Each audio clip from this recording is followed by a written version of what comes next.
नमस्कार दोस्तों, मैं राहुल शास्त्री स्वागत करता हूं आपका अपने ज्योतिष सिखाने की श्रृंखला को जारी रखते हैं। बहुत ही सरल तरीके से कम शब्दों में आज हम चर्चा करेंगे मिथुन लगन के अंदर मंगल ग्रह का प्रभाव। मंगल ग्रह किस तरह के इफेक्ट देते हैं अगर वो हैं मिथुन लगन के अंदर, इसको हम आसान तरीके से समझेंगे। जो लोग मिथुन लगन के हैं अर्थात ज्योतिष सीखना चाहते हैं उनके लिए ये वीडियो बहुत महत्वपूर्ण है। तो सबसे पहले मिथुन लगन को समझिए। 3 लिखा है लगन में, तो ये मिथुन लगन की कुंडली हुई।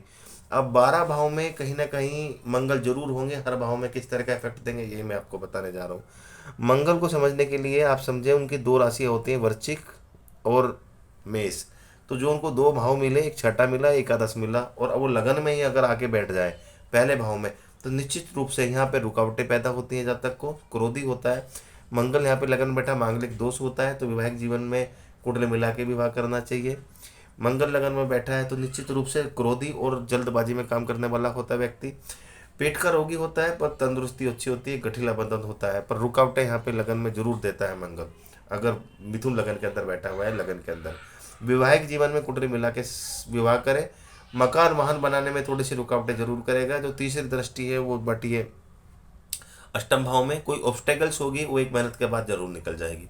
दूसरे भाव में मंगल जो है कर्क राशि में पड़े हुए हैं, निश्चित रूप से यहाँ पे सबसे ज़्यादा अशुभ प्रभाव देंगे। तो कैसा? तो सबसे पहले यहाँ पे जो है एक तो तंदुरुस्ती को लेकर दिक्कत बनी रहेगी, प्रॉफिट को लेकर दिक्कत बनी रहेगी, आमदनी को लेकर दिक्कत बनी रहेगी, और साथ ही साथ जो है आपके लाभ में दिक्कत देगा। यहाँ पे कुटुंब को लेकर दिक्कत होगी, धन को लेकर दिक्कत होगी, साथ ही साथ सेविंग को लेकर परेशानी रहती है, आर्थिक जो शिक्षा होती है उसमें परेशानी होती है, धन को लेकर समस्या, जिंदगी में थोड़ा संघर्ष बना रहता है, ऑब्स्टेकल्स, और भाग्य का पूर्ण रूप से साथ नहीं मिल पाता। तीसरे भाव में अगर मंगल होते हैं तीसरे भाव में अगर मंगल होते हैं तो यहाँ पराक्रम से अगर मंगल संबंध बना ले तो निश्चित रूप से यहाँ मंगल कारक माने जाते हैं। और सिंह राशि जो कि अग्नि तत्व की है, मंगल खुद अग्नि तत्व का, तो निश्चित रूप से पराक्रमी तो होता है जातक, पर जितना पराक्रम करता है उसके हिसाब से जितना रिजल्ट नहीं मिलता। हालांकि क्योंकि यहाँ पे बैठे हैं तो पराक्रम अगर व्यक्ति करेगा तो निश्चित रूप से एक अवधि के बाद जरूर उसको रिजल्ट मिलेगा, पर रिजल्ट में थोड़ी कमी जरूर मिलेगी जैसी देखी जाती है। किसी को पैसे दो, पैसे वापस नहीं मिलते। हमेशा ध्यान से व्यक्ति को पैसे देने चाहिए। किसी को पैसे दो तो पैसे मिलने में थोड़ी सी रुकावटें यहाँ पे मंगल दे सकते हैं। रोजगार स्थिर रहेगा, पर जहाँ आमदनी 10 रुपये की होनी चाहिए वहाँ जो है 8 रुपये की आमदनी आपको होगी। चतुर्थ भाव में मंगल कन्या राशि में बैठा हुआ, अपने मित्र राशि में नहीं है, और पूर्ण रूप से कारक होकर भी यहाँ नहीं है, तो यहाँ पे मांगलिक योग बनाता है। वैवाहिक जीवन में कुंडली मिला के शादी करिए। चतुर्थ भाव में भी, पहले भाव में, चतुर्थ भाव में, सप्तम, अष्टम और 12वां भाव, द्वादश भाव, इन सभी भावों के अंदर मांगलिक मंगल बैठा तो मांगलिक दोष कहलाया जाएगा। तो चतुर्थ भाव में यहाँ पे रुकावटें, मकान वाहन बनाने में दिक्कत होगी, माता के साथ थोड़ा संबंध अच्छे नहीं रहेंगे, और अपनी वाणी से थोड़ा सा काम बिगड़ सकता है व्यक्ति का।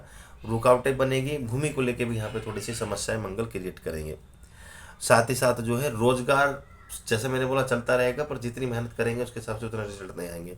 पंचम भाव में अगर मंगल है तो निश्चित रूप से पहले पुत्र होने के योग यहाँ पे बनाते हैं, पर सबसे बड़ी बात ये होती है मंगल पंचम भाव में बैठता है तो निश्चित रूप से एक बार पढ़ाई में थोड़ी रुकावटों का सामना करना पड़ सकता है। मानसिक संतुलन जातक का अच्छा रहता है, पर जितना वो सोच समझ रखता है, जितना होशियार होता है, उसके हिसाब से उसको कभी कभी लाइफ में उतने रिजल्ट नहीं आते। हालांकि व्यक्ति पराक्रम, मंगल जो है पराक्रम का कारक है, जितना पराक्रम करे तो मंगल अपने कारक तत्व में वृद्धि कर देगा, निश्चित रूप से जातक को रिजल्ट देगा।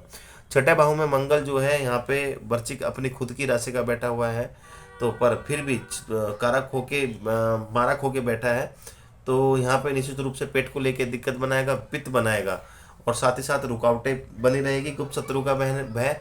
बट यहीं पे अगर बुध का बहुत अच्छा कंडीशन है तो विपरीत राजयोग भी बना देंगे। एक निश्चित अवधि के बाद जातक जिंदगी के अंदर तरक्की प्राप्त करने लगेगा। सप्तम भाव में मंगल अगर बैठे तो यहाँ पे भी मांगलिक दोष बनाएंगे। मंगल का दोष जरूर लगेगा, धनु राशि में बैठे हैं, पर क्योंकि गुरु की राशि है तो उसके अशुभ प्रभाव नहीं मिलेंगे। हालांकि कुंडली मिला के विवाह करना चाहिए। वैवाहिक जीवन के बाद निश्चित रूप से मकान वाहन बनाने के योग बनते हैं, क्योंकि धनु राशि का मंगल है। धनु जो है ये अग्नि तत्व राशि है और मंगल भी अग्नि तत्व का, तो निश्चित रूप से वैवाहिक जीवन के बाद फायदा हो गया, पर कुंडली मिला के विवाह जरूर करेंगे। ज़्यादा क्रोधी और कभी कभी थोड़ी रुकावटें देखी गई हैं। अष्टम भाव में मंगल जो है तो ऊंच का, यहाँ के फायदे भी देखे जाते हैं। आकस्मिक लाभ हो सकता है जातक को, ससुराल पक्ष से फायदा, और कभी कभी एकदम अचानक धन लाभ मिलता है, पर यहाँ पे रुकावटें तो जरूर पैदा होंगी, पेट से रिलेटेड दिक्कत। और यहाँ पे अगर मंगल बैठता है, एक बार पाइल्स भी बनाता है, कुत्ता काट सकता है व्यक्ति को, और भूमि को और फाइनेंस को लेकर दिक्कत बनी रहती है। पर अगर बुध का प्लेसमेंट अच्छा, तो यही मंगल विपरीत राजयोग बना देता है एक निश्चित अवधि के बाद जिंदगी के अंदर सभी प्रकार का सुख, भूमि सुख विशेष कर देता है व्यक्ति को। नवम भाव के अंदर मंगल कुंभ राशि के अंदर है तो किस तरह का प्रभाव देगा। देखो, शत्रु राशि में बैठा है मंगल और पूर्ण रूप से कारक नहीं, तो यहाँ पे भाग्य का जितनी मेहनत करता है भाग्य का उतना साथ नहीं मिल पाता, रुकावटें रहती है जाते को, आमदनी जितनी होनी चाहिए उतनी नहीं होती, जितना पराक्रम करता है व्यक्ति उस पराक्रम के बाद उतने अच्छे रिजल्ट नहीं, छोटे भाई बहनों के साथ भी उतना ज़्यादा नहीं मिलता, और व्यय बहुत होता है, व्यय के बाद जातक को उतने अच्छे रिजल्ट नहीं मिल पाते। दसम भाव में मंगल देखो कारक माना जाता है, दिग्बली हो जाता है यहाँ पे, पर क्योंकि कुंडली के अंदर कारक नहीं है, अगर यहाँ पे बृहस्पति यहाँ पे खुद बैठ जाए या बृहस्पति की दृष्टि मंगल पे बैठ जाए तो भूमि मकान वाहन का अच्छा योग बनता है और समाज में मान सम्मान भी प्राप्त करता है। पर निश्चित रूप से इस कुंडली के अंदर कारक नहीं है तो रोजगार में जितना स्थिरता होनी चाहिए, जितना फायदा होना चाहिए उतनी नहीं हो पाती, और जितना व्यक्ति मेहनत करता है उसके हिसाब से उतना उसको रोजगार नहीं मिल पाता। हालांकि समाज में मान सम्मान पद प्रतिष्ठा निश्चित रूप से मिलेगी, कोई दिक्कत नहीं है, पर रोजगार की में भी कोई दिक्कत नहीं है, पर एक जो रोजगार मिलना चाहिए मंगल में वो नहीं मिलेगा, थोड़ा रुकावट का भी सामना जातक को जरूर करना पड़ेगा।